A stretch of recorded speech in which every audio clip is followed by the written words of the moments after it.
যারা দেশ ধ্বংস করেছে তাদের পরাজিত করতে হলে অন্তর্বর্তী সরকারকে সমর্থন করতে হবে এ মন্তব্য করেছেন বিএনপির স্থায়ী কমিটির সদস্য আমির খসরু মাহমুদ চৌধুরী। দুপুরে এবি পার্টির এক আলোচনা সভায় তিনি এসব কথা বলেন। আমির খসরু বলেন, শেখ হাসিনা জনগণের যে মালিকানা কেড়ে নিয়েছে তা ফিরিয়ে দিতে হবে। আগামীতে বাংলাদেশ কোন পথে যাবে তা জনগণই সিদ্ধান্ত নেবে। রাজনৈতিক, অর্থনৈতিক ও সামাজিকভাবে সবার জন্য লেভেল প্লেইং ফিল্ড চান তিনি। তরুণদের প্রত্যাশা এই সরকারকে বুঝতে হবে এ মন্তব্য করেন তিনি। বলেন, যারা নতুন প্রজন্মের আকাঙ্ক্ষা বুঝবে না, আগামীর রাজনীতিতে তাদের জায়গা হবে না।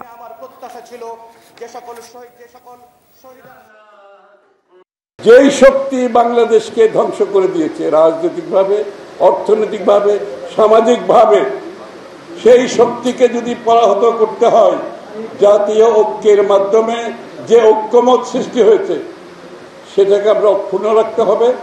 বর্তমান ইন্টারিম সরকারকে সমর্থন করতে হবে।